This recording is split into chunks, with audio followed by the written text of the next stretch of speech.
Yo, when you're transgender, no matter how straight you are, you're always a little bit queer. And here's sort of something that happened to me recently. You know, I'm in a new town. I was looking around for rooms and places to live, and I went to a house. There were a number of different roommates there. Someone was giving me a tour, looking at the rooms, you know, and basement, the washer and dryer. And then at one point we're in a room, she kind of says, she turns to me and she's like, "How do you feel about, like, gay people?" And I was like, whoa, no one's ever asked me that before. In fact, most of the time, like, people have thought I was the gay people. And so I was, like, thrown off. I was like, oh, I feel pretty good, like, comfortable, whatever, you know, no big deal. And the number of things are going through my mind, and she's like, okay, because, you know, there is someone that lives here who's out and really comfortable with himself, so if that's gonna bother you, that's something to be aware of. You know, there are a couple people that have looked at the place, some other guys, and one of them just said it wouldn't work for him at all, and you know, kind of even gave a little rant about, you know, homosexuals as they're looking at a place to live. I mean, I can't believe it. And that's something that's never been, I've never seen. I've always been on the other side of this, and I realized, like, whoa, you know, when I've been living in places, or when people are introducing me to other people, but in private, you know, have there been these whispers, like, Forrest is a little different, you know, Forrest likes women, and you need to use male pronouns, and blah, blah, blah, blah, blah, blah. You know, and that is something that has been a reality in my life, and just, you know, just at this point, I'm getting this whole straight privilege, you know, white male privilege, this new stuff. And this stuff, this privilege that I have, no, is something that I always still related to it. In fact, what I did, like, and what I'm kind of ashamed of and what I want to talk about, is throughout my life I've really not connected with the queer community that exists. Like, I've always felt sort of disconnected from that because I'm so, you know, there's this part of me that's so insistent that I'm a man, blah. And here's some funny stories as I've gone through this process. Like, as I was growing up, and as we all do, you know, we have these examples of this is life, you know, there's men and there's women, and each person has their roles, and you fight, you know, at some age, you start to have feelings for the opposite sex, and then you get married, and then you have kids, and da-da-da-da-da-da. We are spoon-fed this, but it's not even we're fed this, it's like everywhere. It just is the reality. And when you are different from this, when you simply are different, when your preferences are like same-sex preferences, or when your gender does not match your body, when you are in the outsider, you know, the less common percentage, which really isn't that small. A lot of people are different, but anyway, when you're in this percentage of the minority, you, a lot of times, for me, you know, I freaked out a little. I didn't like the way things were going. When I accepted at some point, just because of everything I saw and felt, like, okay, I'm a woman, I guess. I guess I'm a woman, even though it doesn't feel like it. I guess maybe this is a weird dream and I'll wake up. I guess I'll pray for change and blah, blah. You know, like, I had all these reluctance, you know, acceptance, you know, baloney. And then, as my sexuality was coming, it was blooming internally, which is something that happens, you know, all of a sudden one day, we're just sort of noticing things in this new sexual way. And I was really noticing girls. And I was like, oh, no, that's wrong. That is wrong. I don't know why I'm doing that. Like, what's going on? Okay. And so I was like, I was trying not to think about girls. I was trying, and then I'd be in my dreams, and I'd be like, no, this is so gross. Ew, gross girls. Ugh, I'm a girl. That's weird. No. And I was really uncomfortable and ashamed, and I was trying to make it not be. I was just trying to erase that. Like, why don't I just not give into that? And that's weird, you know, that's being in the closet, that's denying who you are, that's a losing battle. So I was having those feelings, and I was having these frustrations, and I was like, well, maybe I'm bisexual and I'm just a late bloomer. Maybe these feelings about boys come in later. And meanwhile, everyone around you is acting all like they're supposed to. Like the girls are having crushes on boys, and the boys are having crushes on girls, and it's scary. It's really scary inside because it's just not happening for you.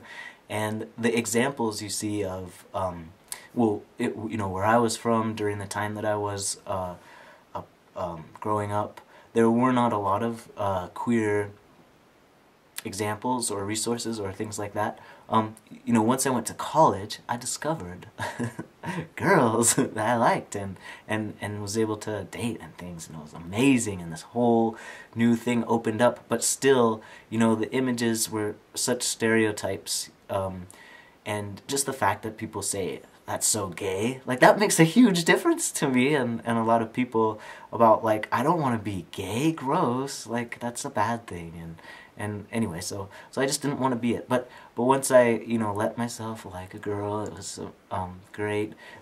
And the transgender thing was not really on my radar. There was a lesbian, gay, transgender, bisexual alliance on campus, and these things exist everywhere. Supportive communities where you can be yourself and explore and learn and meet other people like you. And I saw that and I was like, I can't go to that. Like, I don't feel like those people.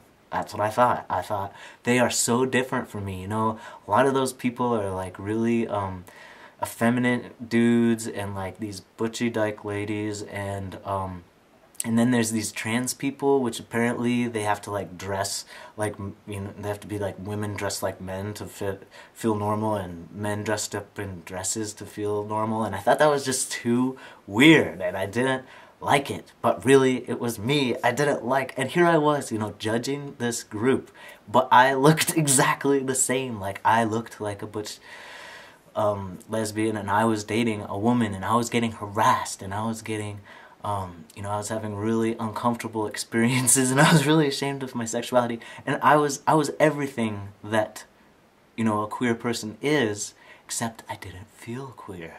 I was really feeling like I was different somehow, and it's so sad and embarrassing that I was really denying this part of myself, or this opportunity to share and connect with others. I was just flat out like, no, that's just, I don't know, it's a pride parade, weird.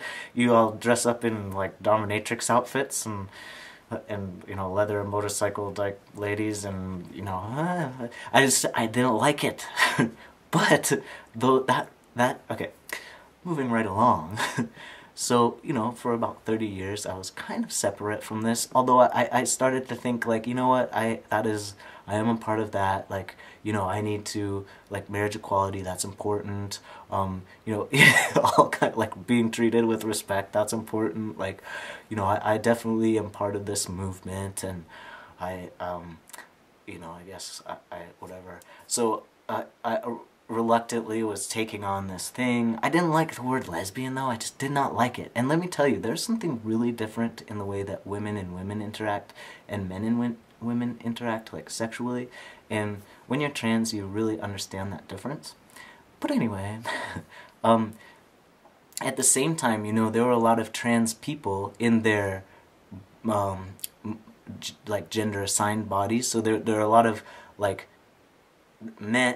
male-bodied women and female-bodied men who were in straight relationships, and they were having the whole same life experience as me, but they were really homosexual. So, or gay. They were gay or lesbian, but they looked straight because they were pre-transition, so they were like men and women who were together, and they looked totally normal, but they really were connecting with this queer identity and this queer reality, and that's a strange position to be in too. And this is what I'm just sort of talking about in this video, is it doesn't matter if you're straight or gay. When you're transgender, you're still gay. No, just kidding. You can't escape the queer experience for at least a small time in your life. Like, you are part of that group, and you know what it's like to feel this difference and this different treatment. And I think that's really fascinating, and I'm embarrassed now when I look back at all that, especially now that I'm on this other side, this other side of just walking through the world with not getting harassed anymore and just being treated with such respect as a white man, just accepted where I go, no yelling usually. Well, that does happen sometimes, and sometimes whatever, there's still bad experiences, but I have a privilege like no other. In fact, it really these things point, or like really I can see them, they jump out at me, these new things. Like a coworker, you know, was asking about my girlfriend, like early in transition, or someone, you know, someone's like, do you have a girlfriend? I was like, yeah, I do, you know, blah blah blah. And then my coworkers met my girlfriend, and then they were like, it was a girl, and she's like, you're gonna have such beautiful kids, like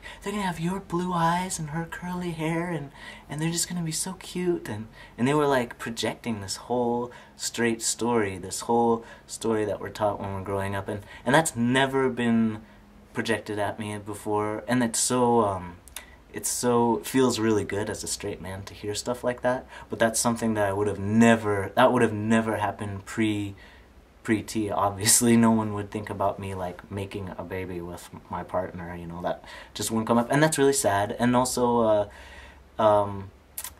you just yeah, just in general, you know, people don't ask you as much or as comfortably about your partner or your girlfriend or boyfriend when you're queer. There's some barking dogs happening. If you have anything to say on this topic, I'd really be curious to hear it in the comment section. Anything about, you know, knowing both sides, or the value and the beauty of the queer movement and all this stuff, because it really is great, and all the little parts really matter. The little parts of being visible, being out, being who you are, you know, it all matters. And to judge and to yeah, to really think that people have to be a certain way or look a certain way, or, you know, those are cruel judgments, and not fair. Alright, thanks once again.